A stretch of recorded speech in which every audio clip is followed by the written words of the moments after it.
Assalamualaikum warahmatullahi wabarakatuh. Halo teman-teman, perkenalkan nama saya Ermelinda Rambudama, NIM 22132576, kelas reguler 1A, Prodi D3 Rekam Medis. Pada video kali ini saya akan menjelaskan materi tentang sistem respirasi atau sistem pernafasan untuk memenuhi tugas anatomi yang dibimbing oleh Bapak Henry Widiharto. Pertama, kita harus mengetahui definisi sistem respirasi. Sistem respirasi merupakan sistem yang membawa oksigen melalui jalan nafas, kemudian ke alveoli, yang kemudian akan mengalami difusi ke darah untuk ditransportasikan. Adapun fungsi pernafasan yaitu 1. Mengambil oksigen yang dibawa oleh darah ke seluruh tubuh atau sel-selnya untuk mengadakan metabolisme. 2. Mengeluarkan karbon dioksida yang terjadi sebagai sisa dari metabolisme, kemudian dibawa oleh darah ke paru-paru untuk dibuang. 3. Melembabkan udara. Struktur yang membentuk sistem respirasi. Yang pertama, struktur utama. Struktur utama terdiri dari saluran pernafasan atas, saluran pernafasan bawah, dan paru-paru. Sedangkan struktur pelengkap terdiri dari dinding dada, kosta, otot pernafasan, diafragma, dan pleura. Anatomi sistem pernafasan. 1. Saluran pernafasan atas terdiri dari rongga hidung, farinks, larynx. Dan yang kedua, saluran pernafasan bawah terdiri dari trakea, bronkus, dan bronkiolus. Dan yang terakhir, paru-paru terdiri dari paru-paru dan alveoli. Fisiologi sistem pernafasan. Sistem respirasi atau sistem pernafasan terbagi menjadi dua, yaitu sistem konduksi dan sistem respirasi. Sistem konduksi terbagi lagi menjadi afonasi, faring, laring, trakea, bronkus, bronkiolus, dan bronkiolus terminalis. Sedangkan sistem respirasi terbagi menjadi bronkiolus respiratorius, ductus alveolaris, saccus alveolaris, dan alveoli. Saluran pernafasan secara fungsional. Yang pertama, zona konduksi. Zona konduksi berperan sebagai saluran tempat lewatnya udara pernafasan, serta membersihkan, melembabkan, dan menyamakan suhu udara pernafasan dengan suhu tubuh. Proses pembentukan suara. Zona konduksi terdiri dari hidung, faring, trakea, bronkus, serta bronkiolus terminalis. Yang kedua, zona respiratori. Zona respiratori terdiri dari bronkiolus respiratorius dan alveoli. Pertukaran gas antara udara dan darah terjadi dalam alveoli. Sistem pernafasan memiliki sistem pertahanan tersendiri dalam melawan setiap bahan yang masuk dan dapat merusak. Kita masuk pada rongga hidung. Rongga hidung dimulai dari vestibulum, yakni pada bagian anterior ke bagian posterior yang berbatasan dengan nasofaring. Rongga hidung terbagi atas dua bagian, yakni secara longitudinal oleh setung hidung dan secara transversal konuka superior, medialis, dan inferior. Rongga hidung terdiri dari 1. Vestibulum yang dilapisi oleh sel submukosa sebagai proteksi. Yang kedua, rambut terdiri di dalam rongga hidung yang berperan sebagai penapis udara. Yang ketiga, struktur konka berfungsi sebagai proteksi terhadap udara luar karena strukturnya berlapis. Dan yang terakhir, sel silila berperan melemparkan benda asing keluar dalam usaha untuk membersihkan jalan nafas. Kita masuk pada faring. Faring adalah bagian belakang dari rongga hidung dan mulut. Faring terdiri dari nasofaring atau bagian yang berbatasan dengan rongga hidung, orofaring atau bagian yang berbatasan dengan rongga mulut, dan laryngofaring yang berbatasan dengan laring. Bagian di mana pemisah antara makanan dan udara terjadi. Kita masuk pada fungsi faring. Faring sering juga disebut sebagai tenggorokan bagian atas manusia. Bentuknya seperti tabung dan letaknya di belakang rongga hidung. Fungsi dari faring ini adalah sebagai penyalur. Jadi, udara yang masuk ke tubuh disalurkan lewat faring ke trakea.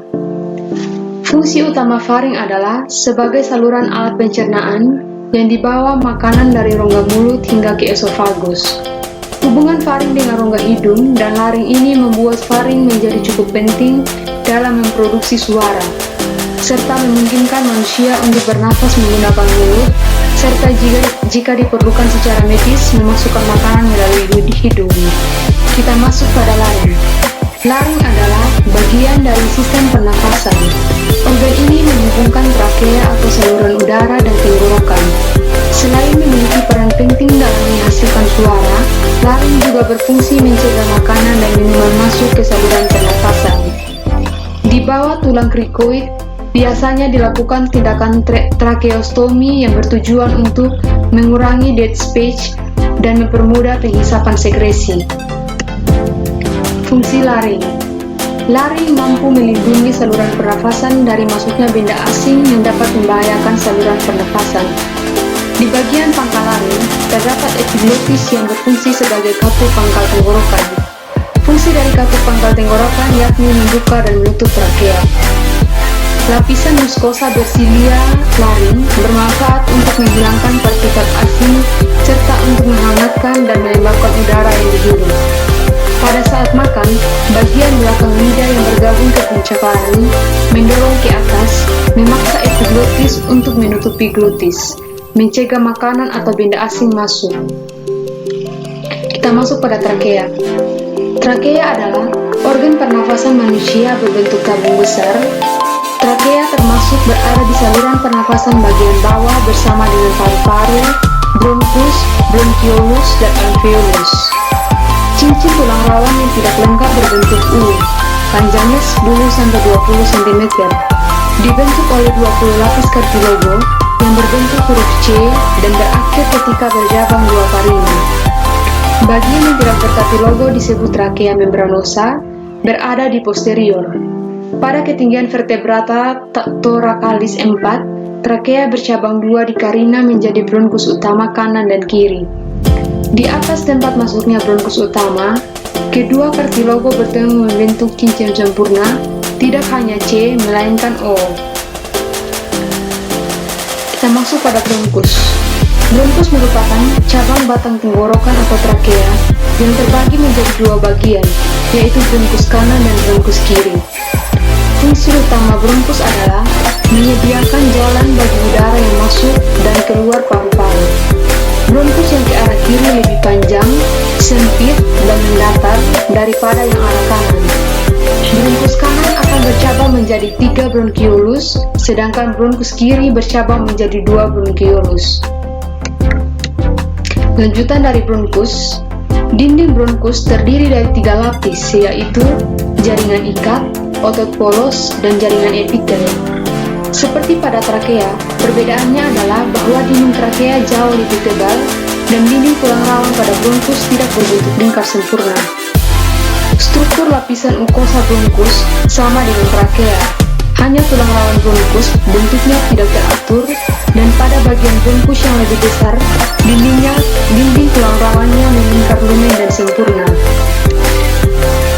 Kita masuk pada bronkiolus.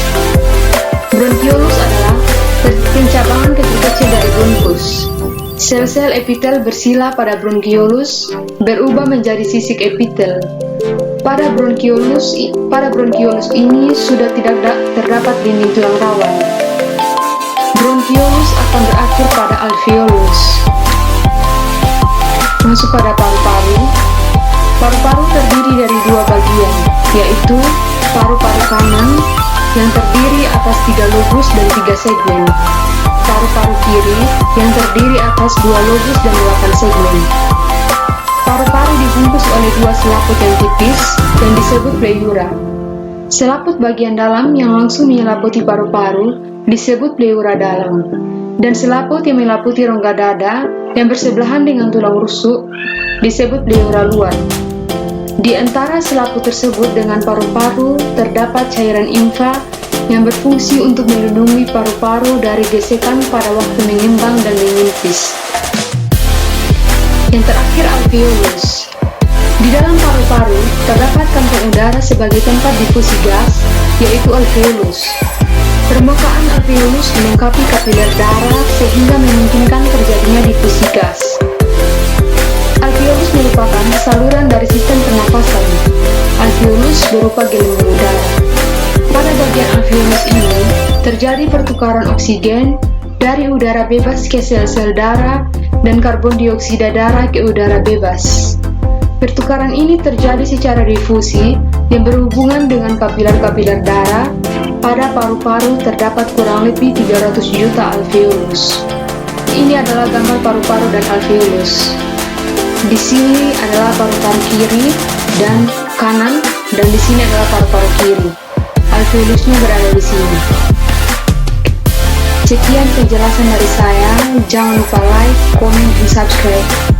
Akhir kata saya ucapkan terima kasih. Assalamualaikum warahmatullahi wabarakatuh.